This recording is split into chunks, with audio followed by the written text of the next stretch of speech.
Careful, babe. Priya used to run these dinners like clockwork. Yours is running a little behind. Priya, his ex, sitting 3 seats down at my own table, in my own dining room, on the night I had planned for 8 months. His promotion dinner, the one I had built from nothing, the one I had taken 2 vacation days off work to prepare for. She laughed too, not loud, just enough. I did not raise my voice. I did not put down the serving spoon too hard. I smiled, refilled her glass myself, and said, "More wine, Priya?" Nobody at that table had any idea what I had already decided to do. Before we dive deeper, let us know in the comments where you're watching from. We'd love to hear from you. And don't forget to hit that subscribe button so you never miss any of our upcoming videos. My name is Renata. Everyone calls me Rennie. I'm 51 years old.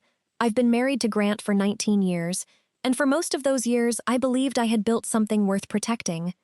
I grew up outside Charlotte, North Carolina, the daughter of a school teacher, and a man who ran a small hardware store for 31 years before he retired. My parents taught me that love was not something you announced. It was something you demonstrated. In the meals you cooked, the home you kept, the way you showed up for people, day after day, without needing applause for it. I met Grant at 32, later than most of my friends. He was recently divorced, careful with his words, a little guarded. I liked that about him. I thought it meant he'd think carefully before hurting someone again. Priya was the woman he'd almost married before his first marriage, a long relationship in his 20s that ended, from what he told me, because their careers pulled them in different directions. He described her, early on, the way people describe a chapter they've closed, fondly, but finished. I didn't think much of her for the first 10 years. She was a name, a photo I saw once at a mutual friend's wedding, a woman on the other side of the country building a career in hospital administration, while I built a life with her ex-boyfriend. Then Grant's company merged with a regional healthcare group, and Priya, now a director at that same company, became someone he worked with. Not daily, but often enough. And slowly, the way these things always happen slowly, her name started coming up at our dinner table. I want to tell you about the years leading up to that dinner, because the mockery I experienced that night didn't come from nowhere. It was the final beat in a much longer song, one I'd been hearing pieces of for 3 years without ever letting myself hear the whole thing at once. It started with small comments. Grant mentioned that Priya had impeccable instincts for corporate events when I was organizing our son's graduation party. He said she had a gift for keeping a calm household during chaos, when I was juggling my mother's declining health, a full-time job, and our daughter's college applications in the same season. None of it was ever cruel enough, on its own, to confront. That's the design of it, though I didn't understand that yet. Each comment was small enough to swallow, small enough that if I brought it up, I'd be the one who looked unreasonable. I started noticing that when Priya's name came up at work events, Grant's whole posture changed. He sat up straighter, he laughed a half-second faster at things she said. I told myself I was imagining it. I told myself 19 years of marriage earns you the benefit of the doubt. I kept showing up. I organized his company's holiday party 2 years running, coordinated his mother's 80th birthday, managed our household finances so precisely that we paid off our mortgage 4 years early. I did not do these things as a competition. I did them because I believed, the way my parents raised me to believe, that a marriage is something you build with your hands, quietly, every day. What I didn't realize was that somewhere in those 3 years, Grant had stopped seeing my quiet contributions as love and started seeing them as simply expected, the baseline, not the gift. And against that baseline, Priya's occasional, polished, low-stakes brilliance at a work dinner looked to him like something rare. What happened at his promotion dinner is the part of this story people ask me about most, but it isn't actually the turning point. The turning point came 4 days later, in a moment nobody else in that house even saw. The promotion dinner had been my idea. Grant had just been named regional vice president, and I wanted to do something real for him. Not just a reservation somewhere, but a night that said, "I see how hard you've worked, and I built this evening with my own hands to prove it." I spent 2 vacation days cooking, a braised lamb shoulder, roasted fingerling potatoes, a citrus salad I'd been perfecting for years. A dessert table that took me an entire Saturday. I set the table with my grandmother's china, the good linens, candles I'd bought specifically for the occasion. Grant had invited a handful of colleagues from the new division. I hadn't realized Priya would be one of them until she walked through my front door. I was gracious. I greeted her warmly. I want to be clear about that, because I think it matters. I did not walk into that evening looking for a fight. I walked in wanting my husband to have a beautiful night. Dinner was going well, until I went to refill the bread basket and came back to find the conversation had turned toward a work event Priya had organized the year before. Apparently flawless, apparently legendary in that office. That's when Grant, mid-laugh, glanced at my slightly delayed second course and said it. Careful, babe. Priya used to run these dinners like clockwork. Yours is running a little behind. I have replayed that sentence more times than I can count. Not because of the words themselves. They were almost nothing on paper. It was the ease of it. The comfort with which he said it, in front of people, in my own home, about a woman he had once loved before me, while I was standing there having given up 2 vacation days to make him feel celebrated. I smiled. I refilled Priya's glass. I finished serving the meal, and somewhere in that hour, something in me went very quiet and very clear. I did not confront Grant that night. I did not confront him the next morning either. I have learned, over 19 years, that a confrontation delivered in hurt gives the other person a story to tell about you.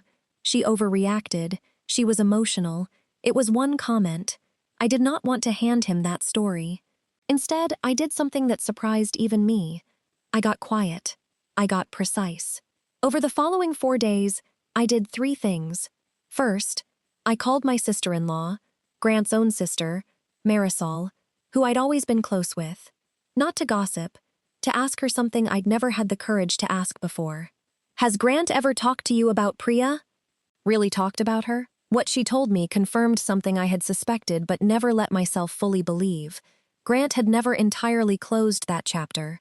He had brought Priya's name into family conversations for years, always warmly, always just enough that Marisol had privately wondered, more than once, if I knew. Second, I pulled our financial records, not out of anger, out of clarity.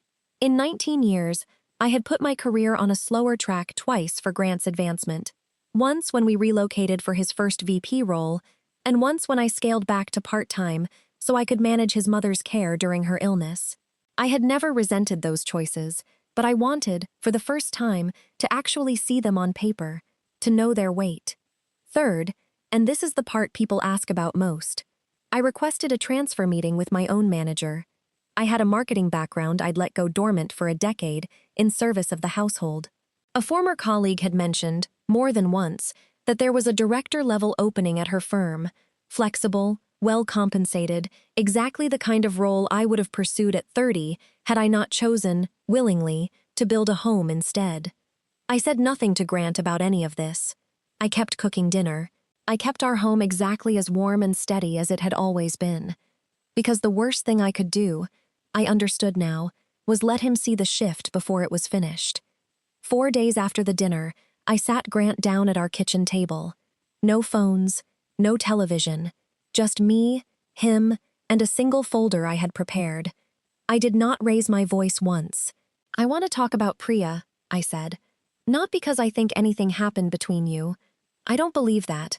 I want to talk about the fact that for 3 years, you have measured me against her, in small ways, in front of other people, and you did it again at your own promotion dinner, in my home, after I gave up 2 days of my life to celebrate you. He started to explain. I let him. Then I opened the folder. Inside was a short letter, not a legal document, just a clear, honest accounting, written the way I would write anything, plainly, without decoration. It listed the 2 career moves I had set aside for his advancement. It listed, gently, the pattern Marisol had confirmed, and it ended with a single sentence. I have accepted a director position starting next month, and I am asking you, for the first time in 19 years, to build a life that meets me instead of one I quietly rearrange myself around.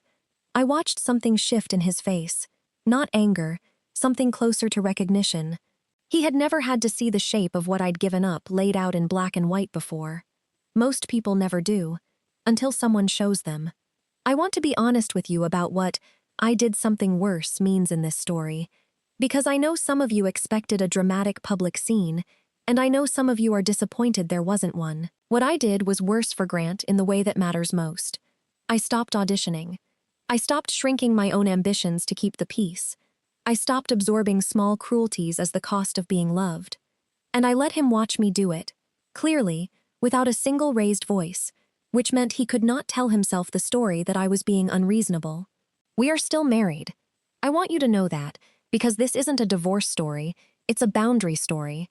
Grant and I are in counseling now. He has apologized, genuinely, more than once, and he has stopped bringing Priya's name into rooms where it doesn't belong. I took the director position. I kept it. And for the first time in a long time, our marriage is built on something closer to equal ground. But I want to be clear, that outcome only happened because I was fully prepared to walk away if it hadn't. The letter in that folder wasn't a performance. Every word of it was true, and I meant every consequence it implied. If there's one thing I hope you take from this, it's this. The erosion of your worth in a marriage rarely arrives as a single dramatic betrayal. It arrives as a comment about dinner running behind. A name mentioned once too often. A laugh that lands half a second too fast for someone else's joke. You do not have to yell to reclaim yourself. Sometimes the most powerful thing you can do is get quiet, get clear, and let the people around you watch you stop shrinking. You were never a placeholder for someone else's memory of who they used to love. You are not required to keep proving that. If this story meant something to you, tell us where you're watching from in the comments. We read every one, and if you haven't already, hit subscribe so you don't miss what's coming next.